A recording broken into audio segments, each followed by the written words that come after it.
नमस्कार। मैं ज्योतिष आचार्य प्रमिल चतुर्वेदी, आप सभी का हार्दिक स्वागत है मेरे इस YouTube चैनल पर। मित्रों, 2 अप्रैल आज की तारीख है। 2 अप्रैल 2022 हिंदू नववर्ष की शुरुआत आज ही के दिन हो चुकी है। हिंदू नववर्ष के संदर्भ में यदि बात की जाए तो इसका मुख्यतः इम्पैक्ट हमारे देश के लिए विदेश के संदर्भ में क्या क्या होना बाकी रह गया है, उसका कैलकुलेशन हम ज्योतिषी पृष्ठभूमि के तहत हम कैसे उसका कैलकुलेशन की प्राप्ति करते हुए हम संज्ञान में ले सकते हैं कि उसका समुचित प्रभाव हमारे देश भारत के लिए और दुनिया के लिए क्या हो सकता है। जैसा आप जानते हैं कि विक्रम संवत 2079 जो एक नल नामक विक्रम संवत है, जिसकी शुरुआत ही शनिवार के दिन हुई थी और एग्जैक्टली यह 2079 का जो विक्रम संवत जिसकी शुरुआत आज चैत्र मास के शुक्ल पक्ष के प्रतिपदा के एक शानदार मुहूर्त में आज ही के दिन शुरू हुई है, अर्थात 2 अप्रैल 2022 को इसकी शुरुआत हो रही है, जिसमें राजा ही शनिदेव है और मंत्री देवगुरु बृहस्पति है। आप जैसा जानते हैं कि हमारे देश की जब आज़ादी की प्राप्ति हुई थी, अर्थात मैं 1947 15 अगस्त की बात कर रहा हूं, तो हमारे देश की जो जनपत्रिका है उसमें शनिदेव बड़े ही शानदार प्लैनेट है। हमारे भारतवर्ष के भाग्य के स्वामी शनिदेव हैं। हमारे भारत देश के राज्य और कर्म भाव के अधिपति प्लैनेट भी शनिदेव हैं।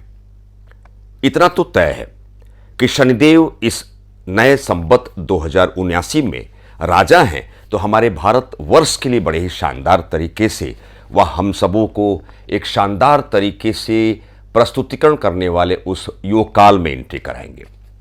मित्रों, इसमें हमने एक बेसिक शोध किया है।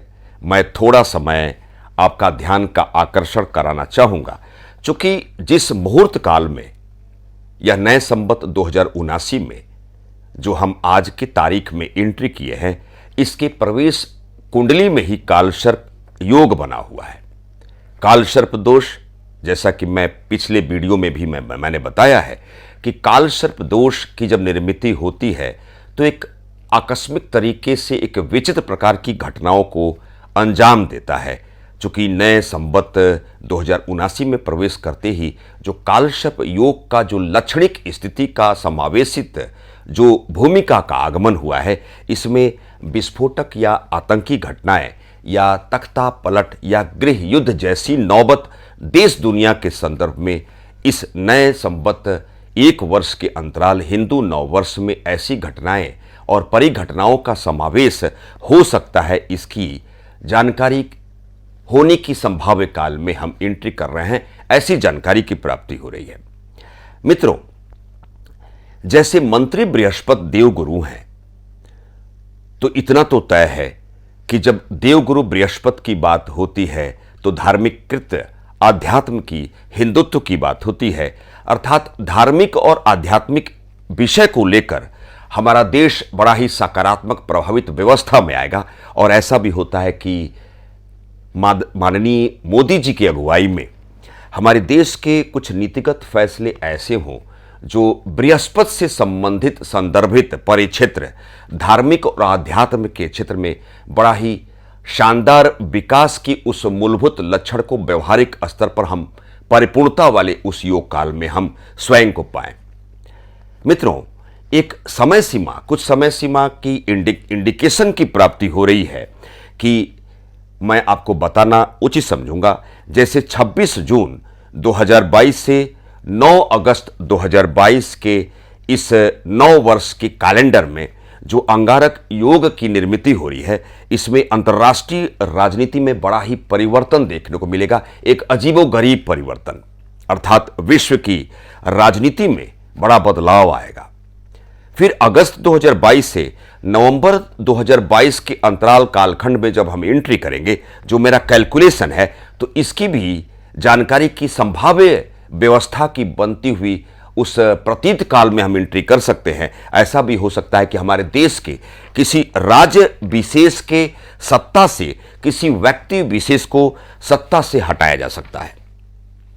मित्रों, 9 संवत 2079 में इस वर्ष विश्व की राजनीति में एक बड़े ही नए समीकरण बनते हुए नजर आ रहे हैं और उस नए समीकरण के सापेक्ष देखा जाए तो चाइना अर्थात चीन बिल्कुल अकेला हो जाएगा। विश्व राजनीति परिदृश्य के सापेक्ष चाइना बिल्कुल अलग थलग पड़ जाएगा। शनि से संदर्भित, चूंकि इस नए वर्ष में शनि राजा हैं और शनि अन्याय कभी नहीं करते हैं।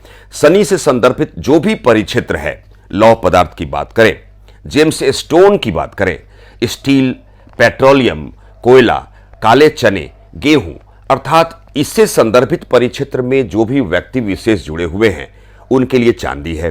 अर्थात बड़े शानदार तरीके से अपने जीवन की इस सुंदर श्रृंखला में इस एक वर्ष में बहुत आगे निकल जाएंगे। अर्थात उनके शानदार एक ऐसे समीकरण वाले कालखंड में एंट्री कर रहे हैं कि उनकी चांदी ही चांदी है, अर्थात लाभ की व्यवस्था में आएंगे। अडानी ग्रुप की बात करें, अंबानी ग्रुप की बात करें, टेलीकॉम डिपार्टमेंट की बात करें, उस परिक्षेत्र में बात करें जो शनि का परिक्षेत्र है, उसमें चूंकि इस नव संवत 2079 के इस नए वर्ष, हिंदू नव वर्ष में शनि राजा है। शनि का जो भी परिक्षेत्र है, सड़कों का निर्माण बड़ा शानदार होगा और इस परिक्षेत्र से जुड़े हुए व्यक्ति विशेष लाभ की व्यवस्था में आएंगे। चूंकि इस नव वर्ष 2079 की उस कालखंड में, इस एक वर्ष के अंतराल में ऐसा भी हो सकता है कि पाकिस्तान और अफगानिस्तान में एक बड़ी राजनीतिक हलचल होगी, राजनीतिक उठापटक होगी, ऐसी भी इंडिकेशन की प्राप्ति हो रही है। विश्व समुदाय के संदर्भ में यदि बात किया जाए तो रसिया और दक्षिण उत्तरी अमेरिका का एक बड़ा हिस्सा प्रभावित होगा और यह वर्ष, एक वर्ष का जो हिंदू नव वर्ष की बात कर रहा हूं, युद्ध, विमान दुर्घटना, रेल और सड़क दुर्घटना में वृद्धि होने वाले उस परिचायक चिन्ह कालखंड में हम एंट्री कर सकते हैं, ऐसी संभावना है। प्राकृतिक आपदा भी बढ़ेगी, अग्निकांड और मिसाइल हमले और जल प्लावन से जनहानि का संकेतक स्थिति की प्राप्ति भी हो रही है। चूंकि राजा शनि हैं तो शिक्षा के क्षेत्र में, इंजीनियरिंग परिक्षेत्र में काफी रिफॉर्मेशन देखने को मिलेगा और सड़क और राजमार्ग के निर्माण में बड़ी तेजी आएगी। राष्ट्रों और राजनेताओं में परस्पर तनाव की व्याप्ति कालखंड में हम एंट्री कर सकते हैं।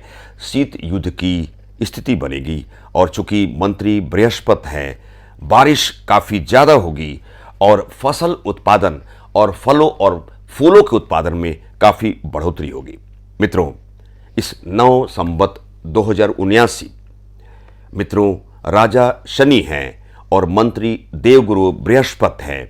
हमारे भारतवर्ष की जनपत्रिका के भाग्य और कर्म भाव के अधिपति शनि बड़े शानदार तरीके से हमारे भारतवर्ष के एक सकारात्मकता और रचनात्मकता के साथ भारत की वृद्धि के लिए, भारत के प्रत्येक परिक्षेत्र में वृद्धि के लिए जिम्मेदार होंगे।